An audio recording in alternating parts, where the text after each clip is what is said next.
தீமோத்தேயுவின் புஸ்தகம் 14:1-14. உன்னிடத்தில் ஒப்புவிக்கப்பட்ட அந்த நற்பொருளை நமக்குள்ளே வாசம் பண்ணுகிற பரிசுத்த ஆவியினாலே காத்துக்கொள். அல்லேலூயா. தீமோத்தேயுவே, உனக்கு கொடுக்கப்பட்ட நற்பொருளை, உனக்கு ஒப்புவிக்கப்பட்ட நற்பொருளை எப்படி காத்துக்கொள்ளுமா? பரிசுத்த ஆவிக்குள்ளே காத்துக்கொள். ஊழியம் கனத்துக்குரியது, மகிமைக்குரியது. என்னதுங்க? கனத்துக்குரியது, மகிமைக்குரியது, வல்லமை உள்ளது. என்ன உள்ளதுங்க? வல்லமை உள்ளது. ஒரு தூதனை வைத்தால் எல்லா வேலையும் கடவுள் முடிச்சிருவார். ஆமென் சொல்லுங்க. ஆனால் உங்களையும் என்னையும் நம்பி இந்த ஊழியத்தை கொடுத்திருக்கிறார், உங்களிடத்தில் ஒப்புவித்திருக்கிறார். உங்கள் தாய் தகப்பன் உங்களை நம்பி ஏதாவது ஒப்பு கொடுப்பாங்களா? சிந்திச்சு பாருங்க. உங்க உடன் பிறந்த சகோதர சகோதரிகள் உங்களை நம்பி ஏதாவது கொடுக்க முடியுமா? முடியாது. கொடுக்கப்பட்ட ஊழியத்திலே உண்மையாயிருங்க. கடவுள் என்ன விரும்புகிறாரு? உண்மையுள்ள ஊழியக்காரனை விரும்புகிறார். We are the servant of God. நம்மெல்லாம் யாருன்னா தேவனுடைய வேலைக்காரர்கள். நமக்கு 2 கொம்பு முளைச்சவே இல்லை. ஆமென் சொல்லுங்க. பலிபீடத்தில் வந்தால் வேற லெவலில் போயிடுவாங்க நிறைய பேர். பலிபீடம் என்பது உன்னை புடமிடுகிறது, உன்னை சுட்டரிக்கக்கூடியது, உன்னை மறுரூபமாக்கக்கூடியது. பலிபீடம் என்னது? இங்கு நம்மை மேன்மைப்படுத்துவதற்கல்ல, நாம் இங்கே சுட்டரிக்கப்பட வேண்டும், நமக்குள்ளே மறுரூபம் காணப்பட வேண்டும். ஒரு நெருப்பு கட்டைய, நெருப்பு எரியிற இடத்துல ஒரு கட்டையை தூக்கி போட்டீங்கன்னு வச்சுங்களேன், அது பற்றிக்கொள்ளும். எதை பற்றிக்கொள்ளும்? அந்த நெருப்பை அது பற்றிக்கொள்ளும். அந்த நெருப்பில் பார்த்தீங்கன்னா பலவிதமான கலர் வண்ணங்கள் காணப்படும். ஒன்று மஞ்சள் நிறமாக காணப்படும், இன்னொன்று நீல நிறமாய் காணப்படும், இன்னொன்று சிகப்பு நிறமாய் காணப்படும். இதுக்கு இடையில கொஞ்சம் கிரீனிஷ் கூட வரும், பச்சை கூட கொஞ்சம் கலந்து வரும். கவனிச்சிருக்கீங்களா?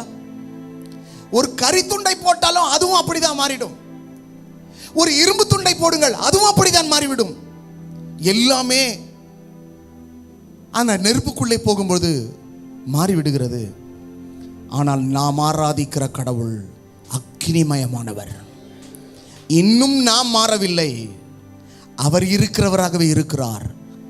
நாமும் மனிதனாக சக மனிதர்களாகத்தான் இருக்கிறோம். இல்லை, வேறுபட்டவர்கள், வித்தியாசமானவர்கள். நமக்குள்ளே ஒரு அக்கினி இருக்கிறது, அதை உணராமல் இருக்கிறோம்.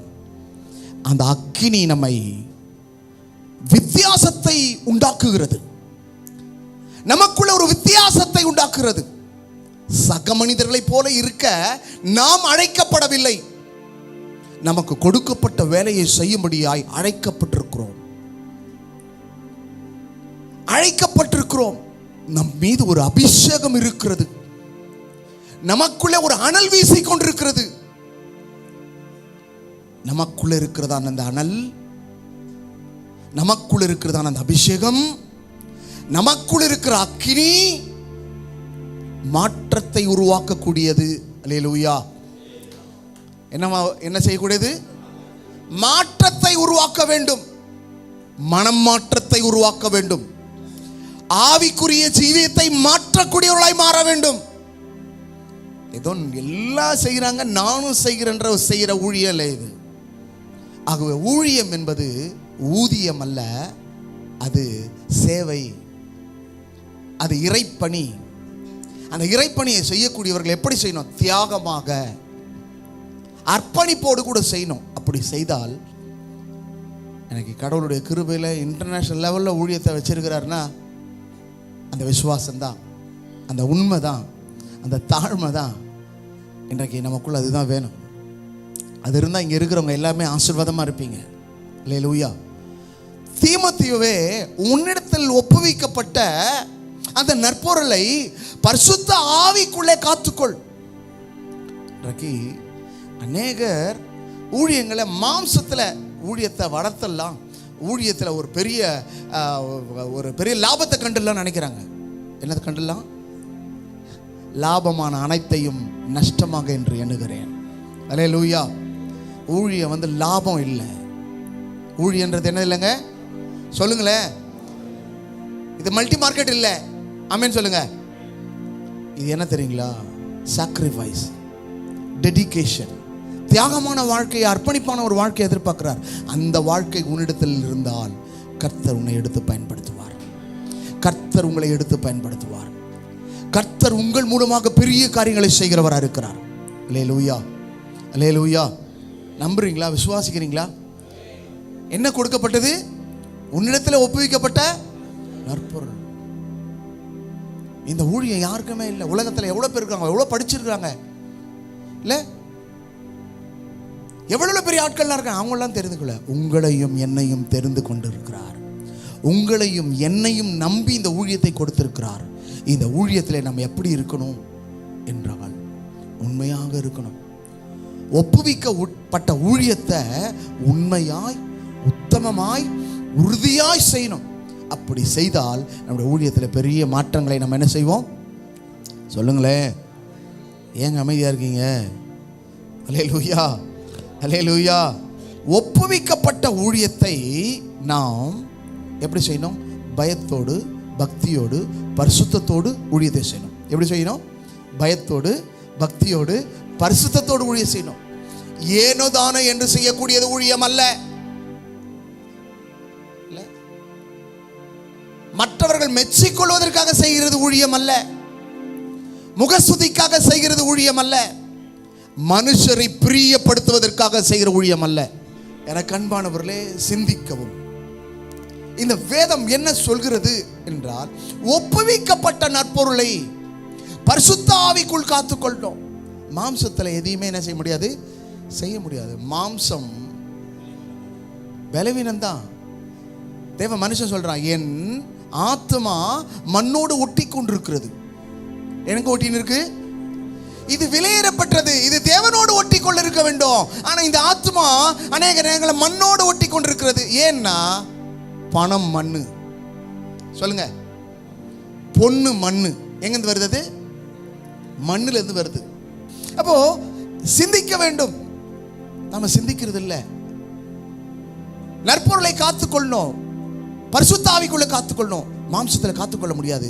ஏன்னா மாம்சம் எது மேல இருக்குன்னா, மண்ணு வாங்கணும், தங்கம் வாங்கணும், பணம் வேணும். இதெல்லாம் மாம்சம். இதெல்லாம் என்னதுங்க? மாம்சம். மாம்சமும் அதன் ஆசை இச்சையும் ஒழிந்து போகும். ஆமென் சொல்லுங்க. ஆக ஒழிந்து போகக்கூடிய, அழிந்து போகக்கூடிய இது மேல எண்ணம் இருந்தால் ஊழியம் செய்ய முடியாது. பொன்னான இயேசுவின் மீது நம்முடைய எண்ணங்கள் வேணும். பொன்னான நகரம் நமக்கு உண்டு இல்ல, பொற்தல வீதி நமக்கு உண்டு. அதெல்லாம் அப்புறம். அப்படியா? சொல்லுங்க. அப்படியா? இல்ல. இப்ப மரித்தாலும் நான் அவரோடு கூட இருப்பேன். அல்லேலூயா. ஊழியம் என்பது ஒரு நற்பொருள். இந்த ஐக்கியம் என்பது ஒரு நற்பொருள். திருச்சபை என்பது ஒரு நற்பொருள். ஆகவே இதை எப்படி பாதுகாத்துக்கணும்? மாம்சத்தில் அல்ல, பரிசுத்த ஆவிக்குள்ளே காத்துக்கொள்ள வேண்டும். ஆகவே பரிசுத்த ஆவிக்குள்ளே நீங்கள் காத்துக்கொள்வீர்களானால் அதுதான் ஆசீர்வாதம். சொல்லுங்க பார்க்கலாம். அப்போ நீங்க என்ன கேட்கணும் ஒவ்வொரு முறையும்? பரிசுத்த ஆவியானவரே எனக்கு உதவி செய்யும், என்னை காத்துக்கொள்ளும் அப்படின்றதுடைய, பரிசுத்த ஆவியானவர் எனக்கு என்ன செய்யுங்க? உதவி செய்யுங்க. நான் எப்படி ஊழியம் செய்யணுன்றது எனக்கு கற்றுத்தாங்க. என்ன தாங்க? கற்றுத்தாங்க. கற்றுக் கொடுக்கக்கூடியவர் பரிசுத்த ஆவியானவர். உங்களை தேறினவர்களாய் நிறுத்துகிறவர் பரிசுத்த ஆவியானவர். உங்களை பிரகாசிக்க செய்கிறவர் பரிசுத்த ஆவியானவர். உங்கள் வாழ்க்கையிலும் ஊழியத்திலும் மாற்றங்களை உருவாக்குகிறவர் பரிசுத்த ஆவியானவர். ஆகவே இந்த பரிசுத்த ஆவியானவருக்கு நாம் கீழ்ப்படிந்து செயல்பட வேண்டும். வாசிப்போம். எஸ்தரின் புஸ்தகத்தில் 2ஆம் அதிகாரம். எஸ்தர் புஸ்தகம் 2ஆம் அதிகாரம் 8ஆம் வசனம். ராஜாவின் கட்டளையையும் தீர்மானமும் பிரசித்தமாகி அநேக பெண்கள் கூட்டப்பட்டு சூசான் அரண்மனையிலே ஏகாயின் வசத்தில் ஒப்புவிக்கப்படுகிற போது எஸ்தரும் ராஜாவின் அரண்மனைக்கு அழைத்து கொண்டு போகப்பட்ட போது ஏகாயின் வசத்தில் ஒப்புவிக்கப்பட்டால். அல்லேலூயா. இவர் ராஜாவின் பிரதானி. சொல்லுங்க பார்க்கலாம். நமக்கு ஒரு ராஜா இருக்கிறார், அவர் இயேசு மகாராஜா. நமக்கு ஒரு மணவாளன் இருக்கிறார், அவர் இயேசு. சொல்லுங்க பார்க்கலாம். இவர் யாரு? ராஜாவின் பிரதானி அப்படின்னு தான் போட்டிருக்கு. சரி கவனிங்க.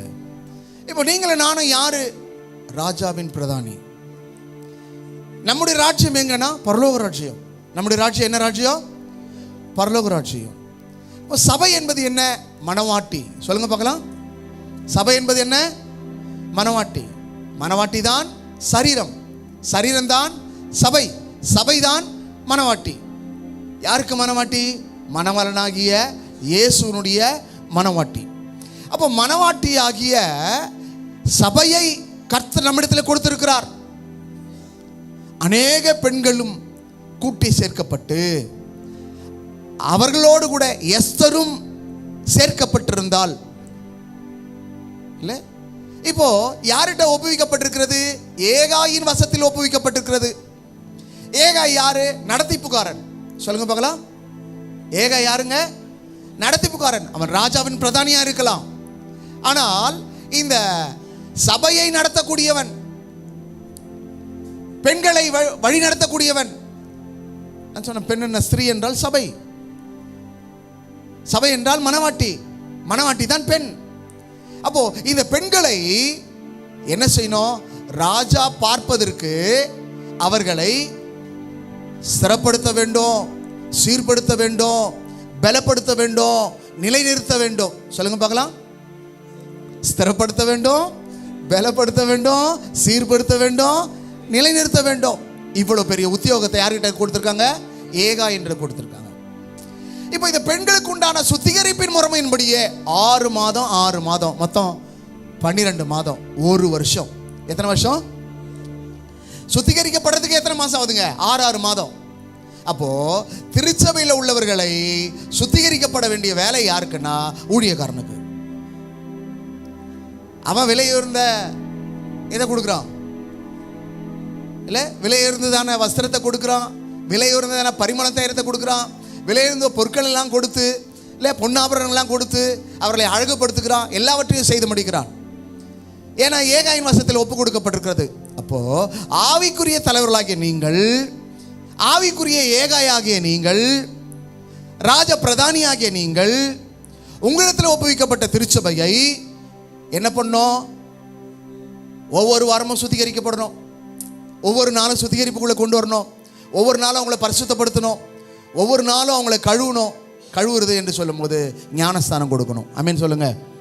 என்ன கொடுக்குறாங்க?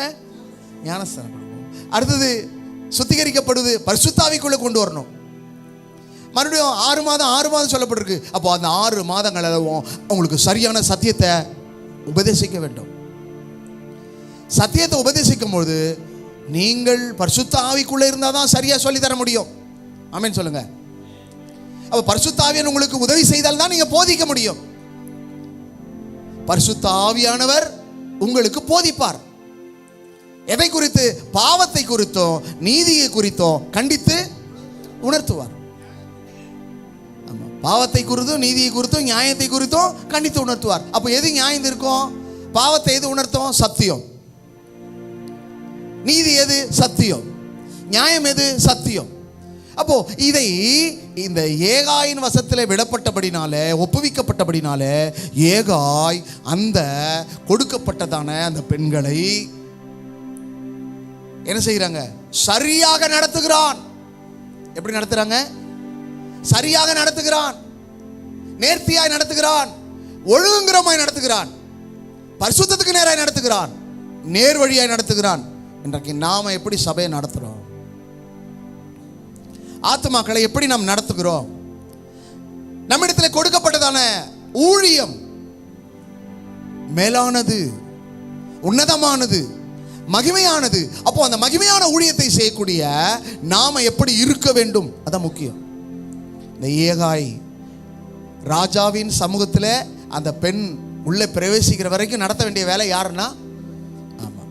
அப்போ அது போல மணவாளுடைய வருகை வரைக்கும் அவர்களை சரியாக நடத்தக்கூடிய பொறுப்பு யாருக்குன்னா ஊழியக்காரர்களுக்கு. ஆமென் சொல்லுங்க. சொல்லுங்களேன், உண்மை தானே? வேதம் என்ன சொல்கிறது? சிந்திங்க. ஏகாயின் வசத்தில் ஒப்புவிக்கப்பட்டபடினால அந்த ஏகாய் கொடுக்கப்பட்ட ஊழியத்தை பயத்தோடு, பக்தியோடு, பரிசுத்தத்தோடு, உண்மையோடு, ஊக்கமாய், உறுதியாய், நிலையாய் செய்து வருகிறான். அல்லேலூயா. ஊழியம் நடத்துறதுக்கு காசு தேவையில்லை. ஊழியம் நடத்துறதுக்கு முக்கியமானது என்னன்னா பரிசுத்தம் தேவை. ஊழியம் நடத்துறதுக்கு சத்தியம் தேவை. ஊழியத்தை செய்யறதுக்கு ஜெபம் தேவை. ஊழியம் செய்கிறதுக்கு தேவனுடைய கிருபை தேவை. எப்படி பெற்றுக்கொள்ள முடியும்? தேவ சமூகத்தில் விழுந்து கிடக்க வேண்டும். 52 வாரம் சபை நடத்துவதற்கு நாம தினந்தோறும் விழுந்து கிடக்கணும். ஆமென் சொல்லுங்க. எங்கன்னா பலிபீடத்தில். அப்போ பலிபீடத்தை விட்டுட்டு என்ன செய்யக்கூடாது? ஓடிக்கொண்டே இருக்கக்கூடாது. ஏகாயின் இடத்துல ஒப்புவிக்கப்பட்ட ஊழியத்தில் ஏகாய் உண்மையாக இருந்தான். எஸ்தர் ராஜாவின் இடத்துல பிரவேசிப்பதற்கு யார் கற்றுக் கொடுக்கிறது? ஏகாய். இந்த ஏகாய் கற்றுக் கொடுக்குறான். எஸ்தர் ராஜாத்திக்கு கற்றுக் கொடுக்கிறார். இப்போ 1ஆம் கன்னி மாடத்திலிருந்து 2ஆம் கன்னி மாடத்துக்கு வருகிறாள். 2ஆம் கன்னி மாடத்திலிருந்து இப்போ எங்க போக போகிறாள்? ராஜானிடத்தில். அப்போ வெளியே இருக்கிற ஜனங்கள் உள்ளே வருகிறார்கள், உள்ளே இருக்கிற ஜனங்கள் பரலோகத்துக்கு போக போகிறார்கள். அல்லேலூயா. வெளியே இருக்கிற ஜனங்கள் உள்ளே வருகிறார்கள். இது முதல் மாடம். 2வது மாடம் என்ன? பரிசுத்தப்படுத்தி தகுதிப்படுத்தி தேவனுடைய வருகைக்கு ஆயத்தப்படுத்தி எங்க கொண்டு போறோம்? ராஜாவிடத்துல. அப்ப இந்த சூசான் அரண்மனைக்கு போகணும்னா யாரு காரணம்னா ஏகாய் தான் காரணம். ஒப்புவிக்கப்பட்டது யார் இடத்துல? ஏகாயின் இடத்துல. சொல்லுங்க பார்க்கலாம். யார் இடத்துல ஒப்புவிக்கப்பட்டிருக்கு? ஏகாயின் இடத்துல. அப்போ ஏகாயின் இடத்துல ஒப்புவிக்கப்பட்டபடினாலே சூசான் அரண்மனைக்கு செல்ல வேண்டும் என்றால் ஏகாயின் மூலமாக தான் போக வேண்டும். ஒரு ஆத்மா பரலோகம் போக வேண்டுமானால் உங்கள் மூலமாக தான் போக வேண்டும். உங்களை தான் அழைத்திருக்கிறார், உங்களை தான் அபிஷேகித்திருக்கிறார், உங்களை நம்பி தான் ஊழியத்தை கொடுத்திருக்கிறார். ஆமென். யார் நம்பி கொடுத்திருக்காரு ஐயா? உங்களையும் என்னையும் நம்பி தான் என்ன பண்றாருங்க? ஊழியத்தை கொடுத்திருக்கிறார். இந்த ஏகாய் எஸ்தரை சரியாக நடத்தினான். அந்த எஸ்தர் பார்வைக்கு மாத்திரம் அழகல்ல, அவருடைய குணங்களும் அழகா இருந்தது, அவருடைய ஸ்பாவங்களும் அழகா இருந்தது. அந்த தேவ மனிதனுக்கு அவள் கீழ்ப்படிந்திருந்தாள். இன்றைக்கு அநேக திருச்சபையில் அநேக விசுவாசிகள் ஊழியக்காரருக்கு கீழ்ப்படிதில்லை, எதிர்த்து பேசுறாங்க, புறங்கூறாங்க, கோல் சொல்றாங்க. இதெல்லாம் நடக்கிறதுக்கு காரணம் யாருன்னா நாம தான் காரணம். ஊழியம் கொடுக்கப்பட்டிருக்கிறது. இதை விட்டு விட்டு யாரோ ஒரு நபர் கொடுக்கிறார் என்பதுக்கு போகக்கூடாது. ஊழியம் ஊதியத்தை பெறுவதற்கு அல்ல, உன்னதமான தேவனிடத்திலிருந்து ஆசீர்வாதங்களை பெறுவதற்கு. ஆகவே சிந்திக்க வேண்டும், செயல்பட வேண்டும். ஆகவே சிந்திக்காவிட்டால் ஒன்று நடக்காது. சிந்திக்க வேண்டும். இந்த ஏகாய் தனக்கு கொடுக்கப்பட்ட பொறுப்பிலே உண்மையாயிருந்தான், சரியாக நடத்தினான். எஸ்தரின் நேரம் வந்தது, காலம் வந்தது. எஸ்தர் ராணியாக்கப்பட்டாள், கிரீடம் சூடப்பட்டாள். நம்முடைய திருச்சபையில் இருக்கிறவர்கள் நம் மூலமாக கிரீடம் சூட்டப்பட வேண்டும். ஆமென் சொல்லுங்க. நம்முடைய திருச்சபை கிரீடம் சூட்டப்பட வேண்டும். நம்முடைய திருச்சபை ராஜாவாகிய தேவனை தரிசிக்க வேண்டும். நம்முடைய திருச்சபையை நாம் எதற்கு கொண்டு போகிறோம்? மணவாட்டியை சந்திக்க கொண்டு போகிறோம். யாரை சந்திக்கிறதுக்கு? சொல்லுங்க. மணவாளனை சந்திப்பதற்காக கொண்டு போகிறோம் திருச்சபையை. மணவாட்டியாகிய திருச்சபையை மணவாளனுடைய இணைக்கிறது யாருன்னா நீங்களும் நானும் தான். ஆமென் சொல்லுங்க. அப்போ நம்ம எப்படி இருக்கணும்? ஏகாயை போல. ஆமென் சொல்லுங்க. யாரை போல? ஏகாயை போல. கொடுக்கப்பட்ட ஊழியத்தில் சரியா இருக்கணும். அடுத்த ஒரு வசனத்தை வாசிப்போம். எஸ்ரா புஸ்தகம் 8ஆம் அதிகாரம் 4ஆம் நாளிலே அந்த வெள்ளியையும் பொன்னும் பனிமூட்டுகளும் எங்கள் தேவனுடைய ஆலயத்தில் ஆசாரியனாகிய உரியாவின் குமாரன் மெரேமோத்தின் கையிலும் பினகாசின் குமாரன் எலியாசர் கையிலும், சொல்லுங்க, எல்லாவற்றுக்கும் இருந்த நிறையின்படியையும் நிறுத்து ஒப்புவிக்கப்பட்டது. என்ன ஒப்புவிக்கப்பட்டது? பொண்ணு பொருள் இருக்கிறதெல்லாம் யாருக்கிட்ட ஒப்புவிக்கப்பட்டது? வசனம் சொல்லுது, ஆசாரியனாகிய உரியாவின் குமாரன் மெரேமோத் 1, 2, பினகாசின் குமாரன் எலியாசர். அடுத்தது எல்லாவற்றும் இருப்பும் இருந்த நிறையின்படி நிறுத்து ஒப்புவிக்கப்பட்டது. யெசுவாவின் குமாரன் யோசபாத்தும் பின்னுயின் குமாரன் நெவோதியாயும் என்கிற லேவியரும் அவரோடு கூட இருந்தார்கள். அல்லேலூயா. 4 பேருக்கும் மேலான நபர்கள் என்ன பண்ணாங்க? இருந்தாங்க. என்ன ஒப்புவிக்கப்பட்டது? சொல்லுங்களேன். பொன்னும் வெள்ளியும் பனிமுட்டுகளும் ஒப்புவிக்கப்பட்டது. அந்த ஒப்புவிக்கப்பட்டதை அவர்கள் என்ன செஞ்சாங்களே? உண்மையா இருந்தாங்க. ஆமென் சொல்லுங்க. அந்த பொன்னும் வெள்ளியும் பனிமூட்டு விஷயங்களில நிறைவாய் நிறுத்தி கொடுக்கப்பட்டதுல அவங்க எப்படி இருக்கிறாங்க? 4 பேர் கூட்டினா என்ன ஆகும்? ஆளுக்கு ஒரு ஐடியா சொல்லி என்ன பண்றவங்க? கர்த்தருக்கு மகிமையாக. இந்த 4 பேரும் என்ன செஞ்சாங்க? ஒன்று ஆசாரியனுடைய மகன், அதுல போட்டிருக்கு யாருடைய மகன்? ஆசாரியனுடைய மகன். அவன் பேர் என்ன? ஆசாரியனாகிய உரியாவின் குமாரன் மெரேமோத். அடுத்து சொல்லப்படுது பினகாஸ். அவன் யாரு? தீர்க்கதரிசி, நியாயாதிபதி. அப்போ இந்த பினகாசின் குமாரன் என்ன பண்றான்? இதுல இணைக்கப்படுறான். அது அல்லாமல் இன்னும் 2 பேர், அதுல லேவியனோ 2 பேர் போட்டிருக்கு இல்ல. யோசபாத்தின் குமாரனும் லேவியரும் இவரெல்லாம் இணைந்து காணப்படுறாங்க. குறைஞ்சபட்சம் 4னா 5 பேர் கூட இருப்பாங்க. ஆமென். ஒரு கமிட்டியில் எத்தனை பேர் இருப்பாங்க? 5 பேர் இருப்பாங்க, 7 பேர் இருப்பாங்க. ஆனா என்ன நடக்குதுன்னு தெரியல. இந்த கமிட்டி சரியா இருந்தது, உண்மையா இருந்தது, நேர்மையா இருந்தது. ஆகவே கர்த்தர் அவர்களை ஆசீர்வதித்தார். ஒப்புவிக்கப்பட்டதிலே சரியாக இருக்க வேண்டும், உண்மையா இருக்க வேண்டும். நீ உண்மையா இருந்தால் கர்த்தர் உன்னை உயர்த்துவார். யோசேப்பின் கரத்திலே போர்த்திபான் எல்லாவற்றையும் கொடுத்தான், எல்லாவற்றையும் அனுபவிக்க எல்லாவற்றையும் அவனுடைய கரத்தில் கொடுத்தான். ஆனால் அவன் உண்மையா இருந்தான். அல்லேலூயா. என்னவா இருந்தான்? உண்மையா இருந்தான். ஒப்புவிக்கப்பட்ட காரியத்தில் உண்மையா இருந்தான். பரிசுத்தத்திலும் உண்மையா இருந்தான். அல்லேலூயா. பரிசுத்தத்திலும் உண்மையா இருந்தான். ஆகவே எகிப்திலே கர்த்தர் அவனை அதிபதியாக உயர்த்தினார். ஊழியத்திலே உங்கள் தலைகளை கர்த்தர் உயர்த்துவார். வாலாக்காமல் உங்களை தலையாக்குவார், கீழாக்காமல் கர்த்தர் உங்களை மேலாக்குவார். அதுல எந்த விதமான மாற்றமும் இல்லை.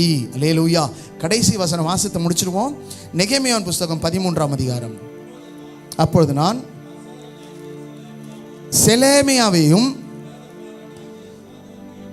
வேத பாரகனாகிய சாதோக்கையும் லேவியரில் பெதாயாவையும் இவர்களுக்கு கைத்துணையாக ஆனானையும் பொக்கிஷ அறைகளின் மேல் விசாரிப்புக்காரனாக வைத்தேன். அவர்கள் உண்மையுள்ளவர்கள் என்று எண்ணப்பட்டார்கள்.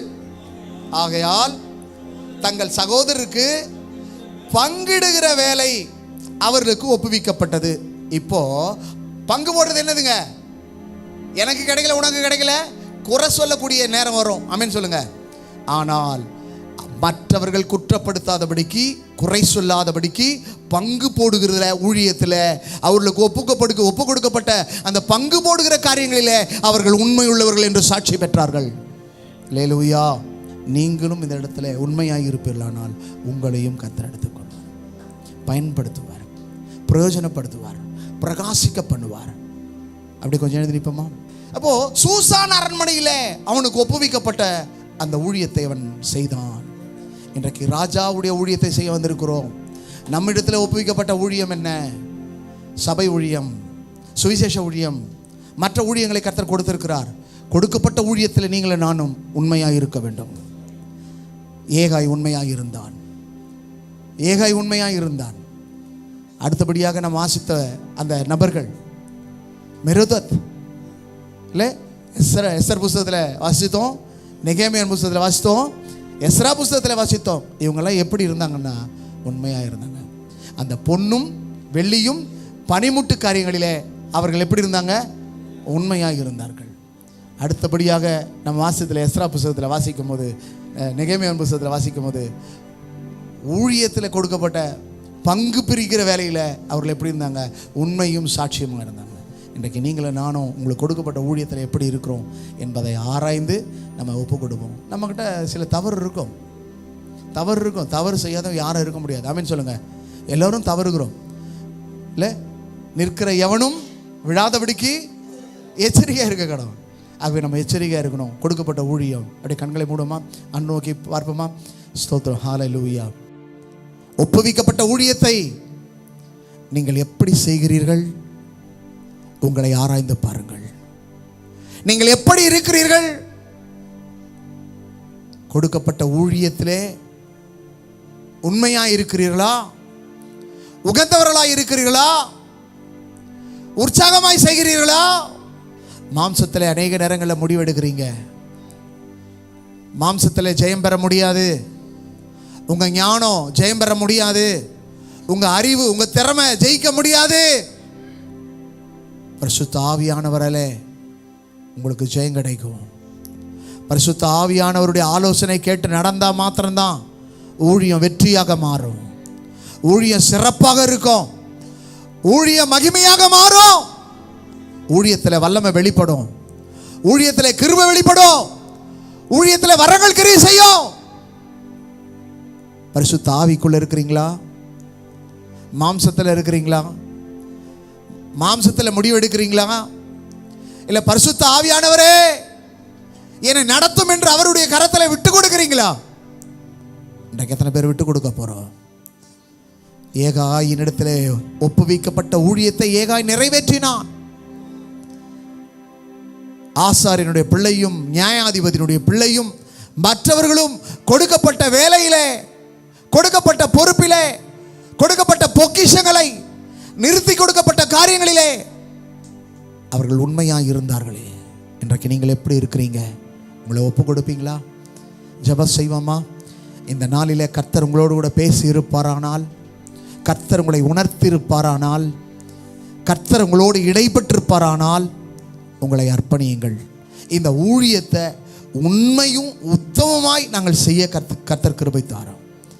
இங்கே நிற்கிற ஒவ்வொரு தேவதாசர்களுக்காக, ஒவ்வொரு கர்த்தருடைய ஊழியக்காரர்களுக்காக நாங்கள் உலக வேலை செய்யல, உன்னதமானுடைய வேலை செய்கிறோம். நாங்கள் எங்களுடைய சுயசித்தம் செய்யல, தேவ சித்தம் செய்ய எங்களை ஒப்பு கொடுக்குறோம். எங்கள் வாழ்க்கையில் உங்களுடைய சித்தம் நிறைவேறட்டும், உங்களுடைய தீர்மானம் எங்களில் நிறைவேறட்டும். எங்களை நாங்கள் ஒப்பு கொடுக்கிறோம், அர்ப்பணிக்கிறோம். தொடர்ந்து எங்களை நடத்தும். இயேசு ரட்சக நாமத்தில் பிதாவே, ஆமென், ஆமென்.